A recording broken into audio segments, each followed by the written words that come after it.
안녕하십니까, 조이쌤의 공부톡톡입니다.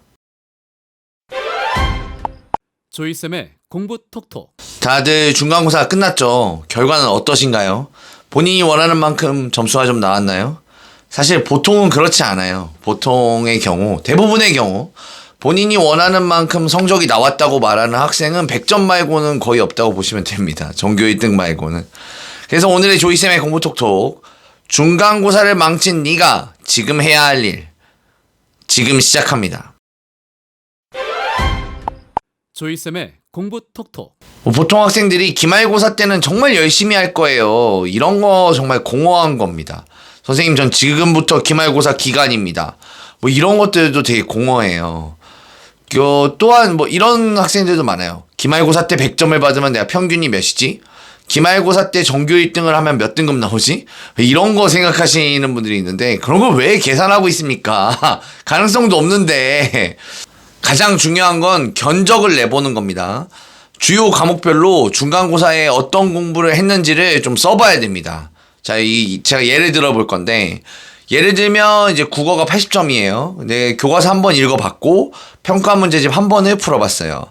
영어는 90점이고 학원 주 2회 다니고 있는데 교과서 2번 써봤고 내신 문제집은 한 번 풀었어요.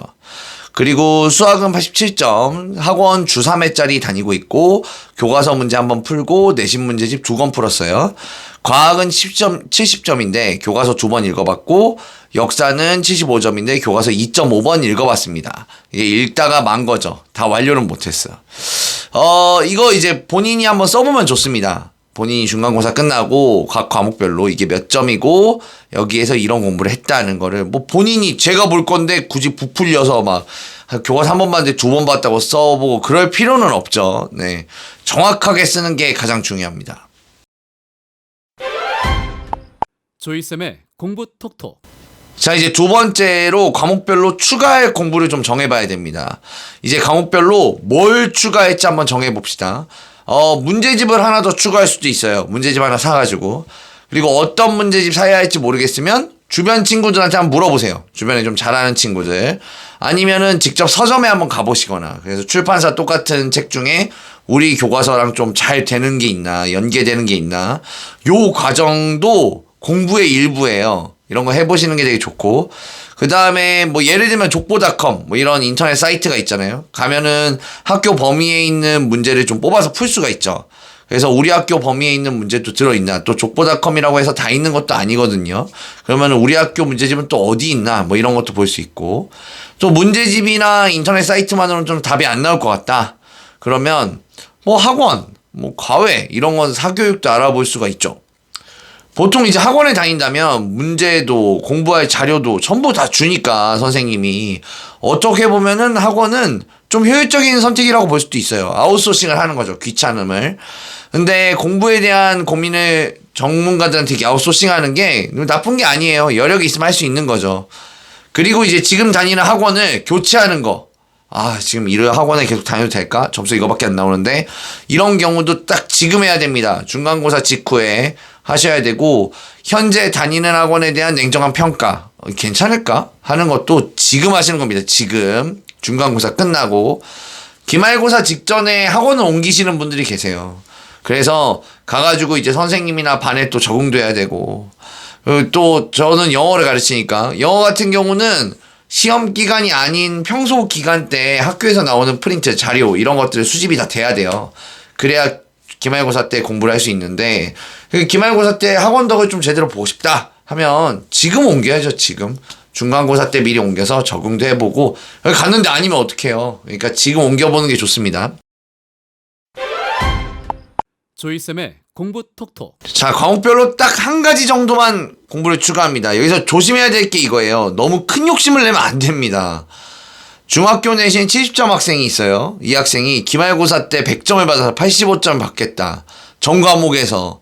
이러지 맙시다. 고등학교 내신 5등급 학생이 기말고사 전교 1등 먹고 3등급 찍겠다. 이러지 말자고요. 이런 욕심이 오히려 기말고사를 망치게 하는 거예요. 이런 욕심이 학생들을 불행하게 만드는 거예요.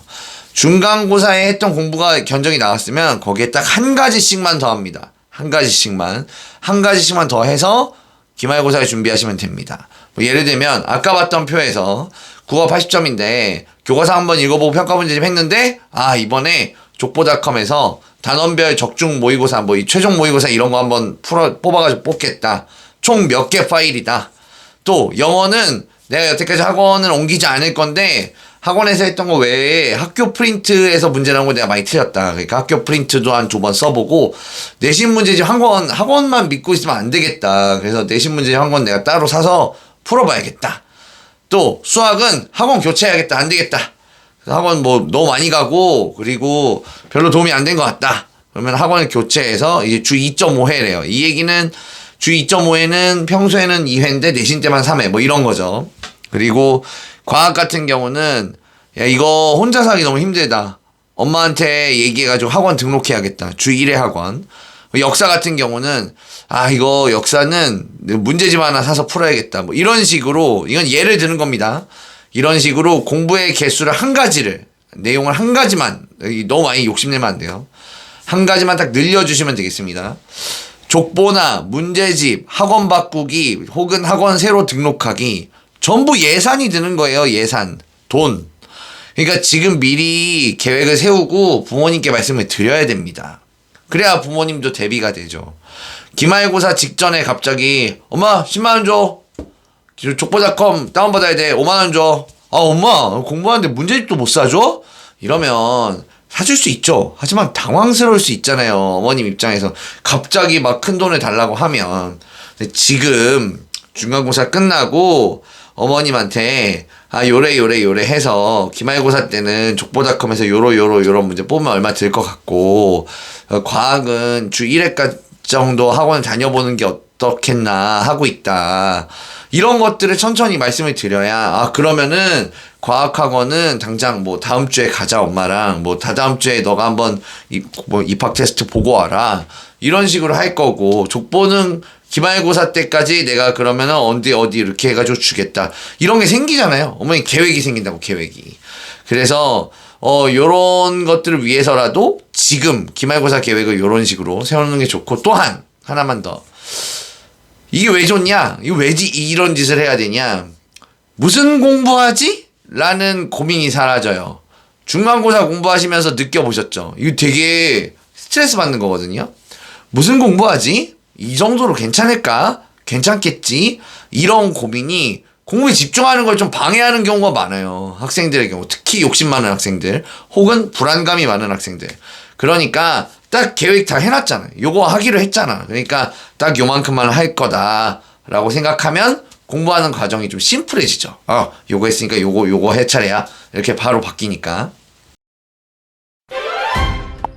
조이쌤의 공부 톡톡. 전 이게 중간고사 끝나고 결론적으로는 중간고사 끝나고 기말고사에 딱 들어가는데 지금 마음이 있잖아요. 지금 학생들의 전투 의지가 중간고사 끝나고 가장 강하거든요. 열심히 해야지. 이 마음을 좀 오래 유지하셔라 하는 마음에서 만든 영상이고요. 마음만으로 어렵습니다. 전략화시키고 문서화시키고 계획을 최대한 빨리 세워야 효과가 극대화됩니다. 기말고사 공부 잘하셔서 중간고사보다 더 좋은 결과 있기를 진심으로 바라고요. 지금까지 조이쌤의 공부톡톡이었습니다. 좋아요와 구독. 땡큐.